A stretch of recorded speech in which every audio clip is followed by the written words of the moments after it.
Hey guys, happy Friday. Hopefully you all had really good weeks and had a chance to expand your knowledge. Hopefully you got to learn some things. Hopefully you guys attended our webinar on Wednesday, where we really went in depth into how to manage your prospects and how to present the services that you want to sell them in a way to where it feels like a relationship, because at the end of the day, you are getting married to your clients. And for guys of you that don't know, I did get married this month. Garth, marriage is punishment for shoplifting in some countries. It's kind of like there was a theme to some of these webinars. But anywho, I took a couple days off, but I'm back at it, so apologize for not getting a video out last week. So guys, I wanted to make a quicker video this week. You liar! The idea is my good friend Sean Torres, he said something the other day on Alex and I's bi-monthly podcast. And for some context, we were talking about how in a proposal situation, we need to talk to our prospects like fellow business owners. And what Sean said was, the P word isn't a bad thing. It's not something we need to be scared of. Profit is the thing. And his example, I literally pulled the margin up in front of the client and said, hey man, here's my margin, here's the number. I'm not going any lower than that. He showed the prospects the margins and talked that he couldn't lower his price, because that is what it takes for him to deliver the services that he wants to sell his clients. And it's this statement that leads us to today, because I want to unpack that just a bit more and show you why your margins must be accountable.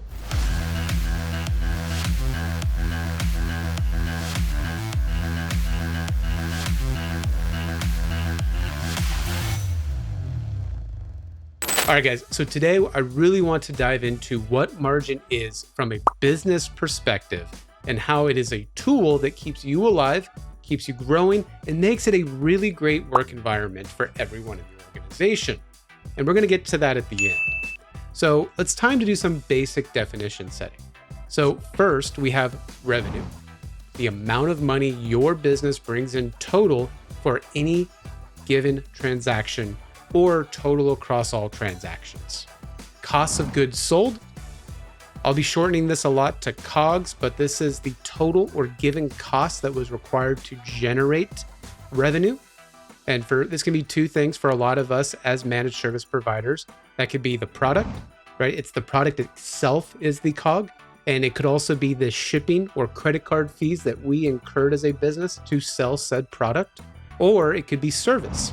This is the labor, benefits, insurance, travel costs, tools, training, everything it takes you, the service employee, to deliver service, right? This is you as a product in a sense. And a lot of managed service providers confuse this. They think that it's a need for business or it's an expenditure, when really you are a form of revenue. You are a form of a product. And that's going to be important as we have this conversation. Now, last definition I want to make sure we're all on the same page of is gross profit. This is simply the money left over after you subtract the revenue and COGS. Now, sometimes you're going to hear me just say profit, not gross profit. And that's very common. A lot of times we'll talk about income, net revenue, net profit. There's a lot of ways to talk about what's left at the end of the day. But for most of the conversation today, you're just going to hear me say profit or gross profit.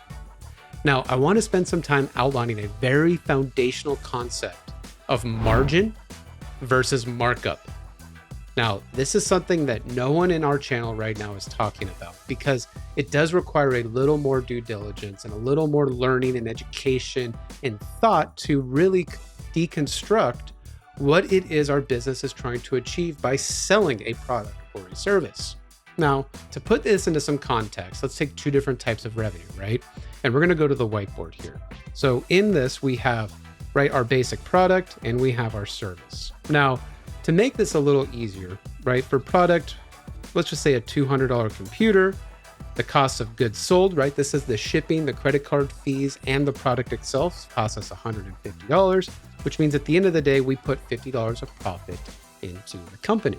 Now, this is going to help us a lot later, but let's take a $2.5 million MSP.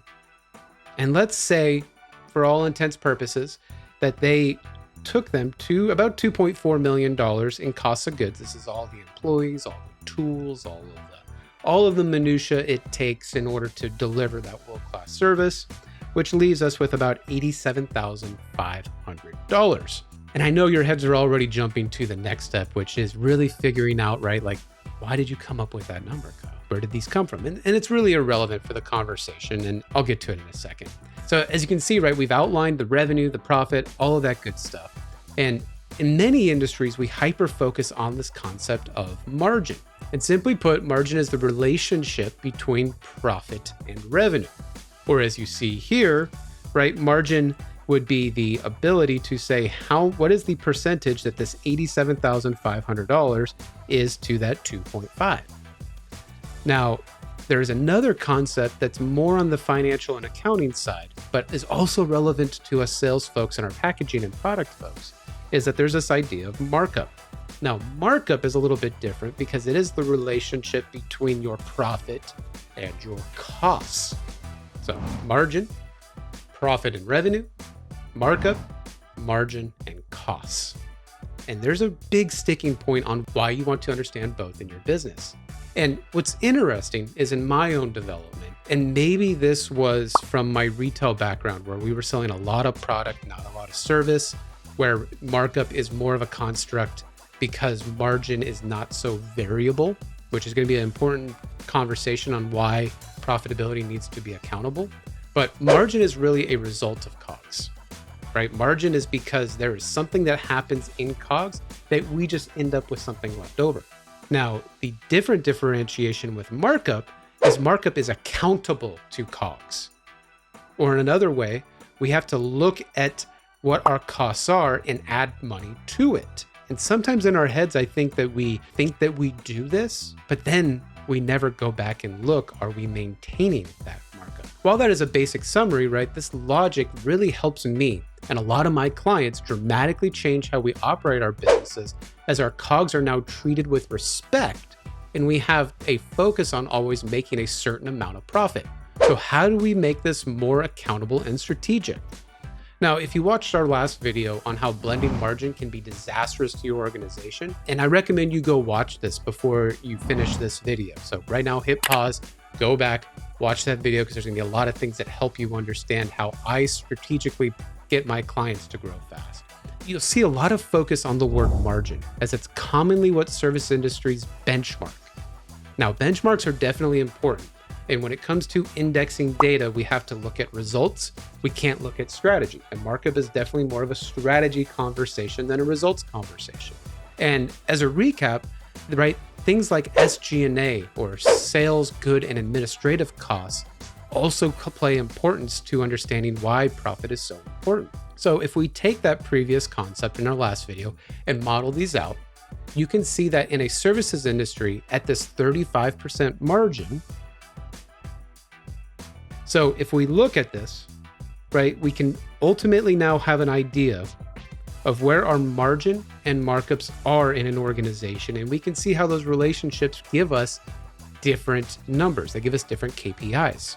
So we have to really figure out, how is this important? How does this grow my business? How does this add accountability to my services team? Well, let's model this out, right? Because if it's a result of COGS and markup is accountability to COGS, right? Zooming that out a little bit. Well, what we went over in our last video, right, is a lot of this whole percentage of revenue idea in using a budget in order to organize the business to hit the goals that we needed to hit. So if we take that previous concept and we model this out, you can see that in a services industry at a 35% margin. And I use that number, by the way, because in the last service leadership report that came out for 2023, 35% for a lot of MSPs was the standard. Now, that doesn't mean it's good. That just means it's the standard. Make sure you keep that in mind when you look at reports like that, guys. And if we do that, it would be very, very, very hard to spend anything more than 1%. Yes, 1% of your revenue on your sales and marketing. Now, this becomes very difficult, right? And you go, hey, Kyle, 25%. And I went over in my last video, anywhere between 23 and 25% is the national average for small businesses in the United States on how much they spend on operational expenditures. So what we have to think is that if I want something on the bottom line, if I want to make just 1% net profit, Mind you, some would say you need 10, 15, 20% net profit. You're only going to have about $25,000 to spend on sales and marketing.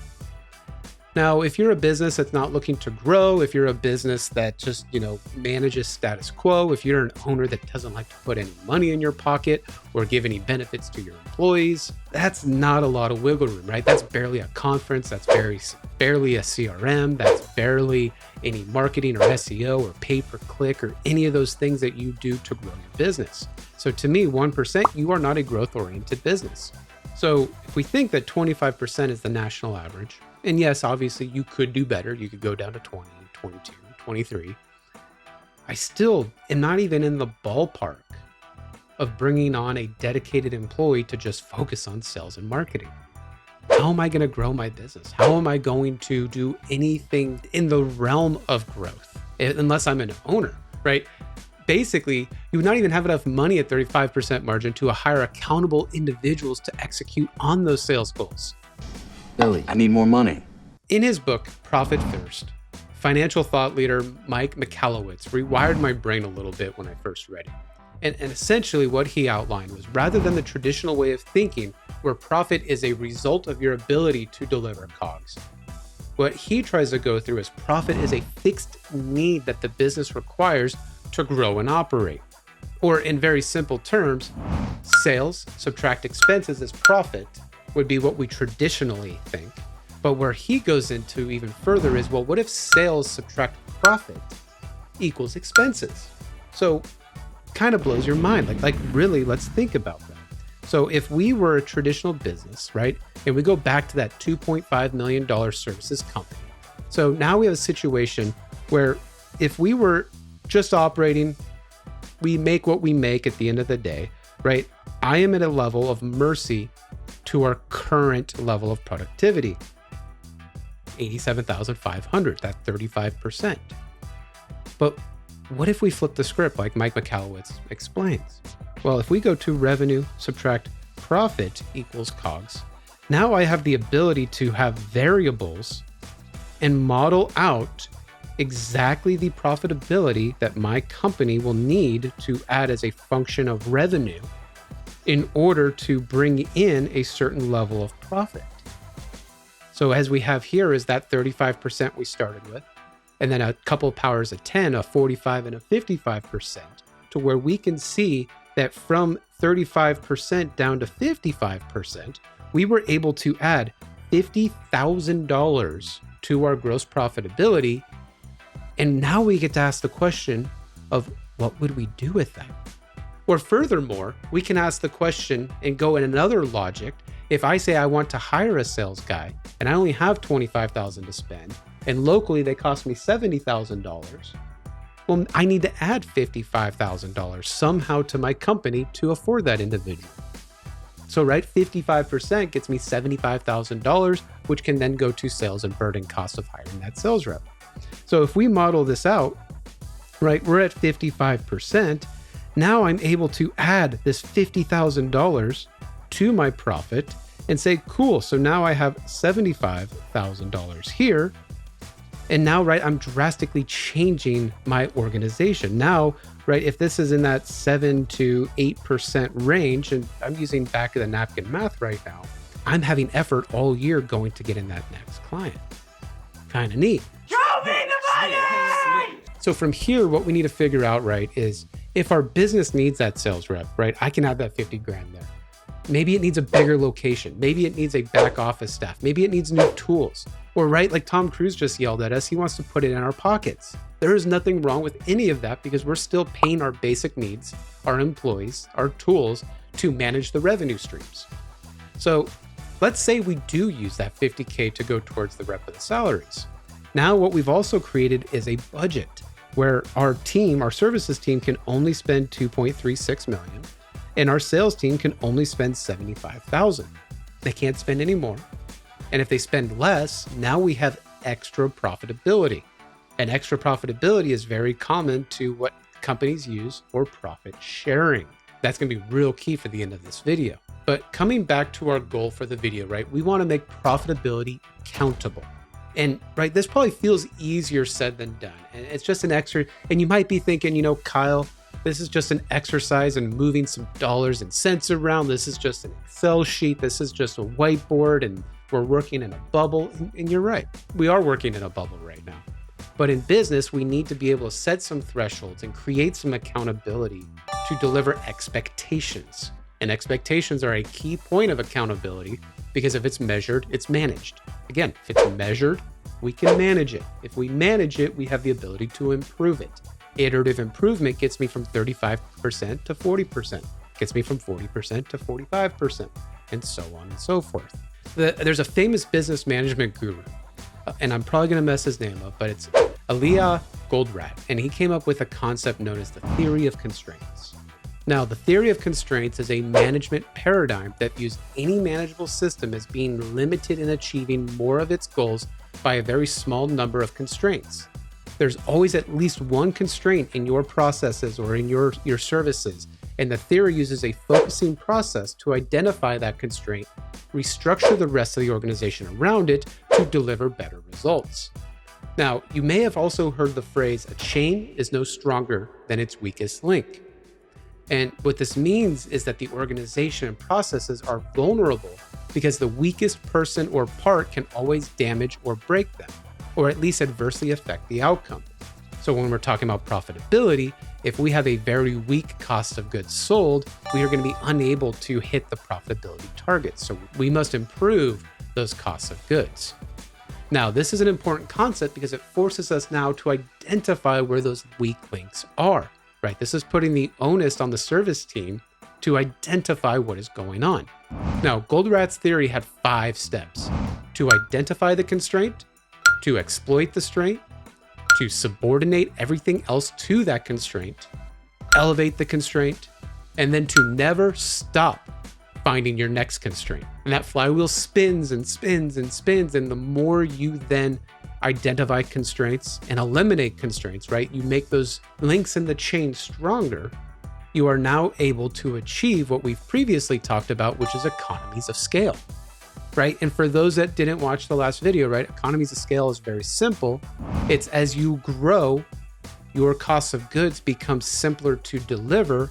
Therefore, you are able to generate more revenue with less costs.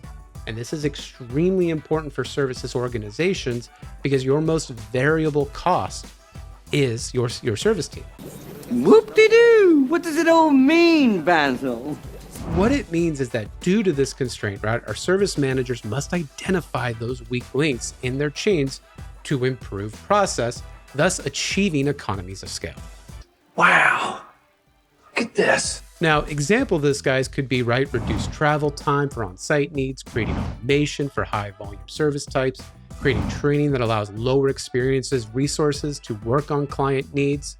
The possibilities really are endless over time and through iterative improvement, and are pointed out in the theory of constraints model to keep looking for the weak link in the chain. And I got a question. Are you a weak link? I go pretty depth, guys, into this in a popular talk I give to growth-oriented entrepreneurs called Deconstructing Managed Services Profitability. I have an older video. It's a little painful and old. I kind of need to do it. Let me know if you want me to redo it in the comments. But go ahead and check it out. And there's actually a cool Excel calculator. Feel free to email me for it if you'd like it, where I can actually help you identify some of those constraints pretty easily. Now, any part in accountability is going to be reviewing these profits to their expectations with your team and have conversations on what we can do to hit it consistently.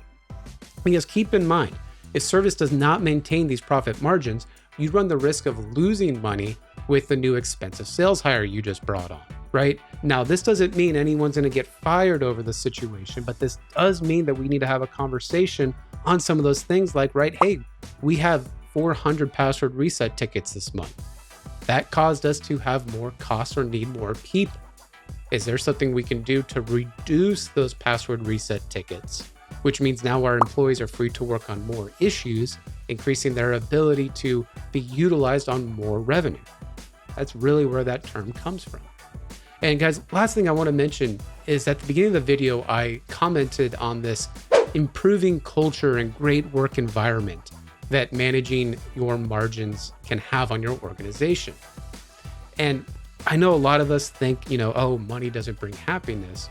But, coming full circle, this brings us back to markup and its construct that it respects your costs. Now, you see, markup is great, guys, because it allows me to set my costs and not be afraid of where my costs are.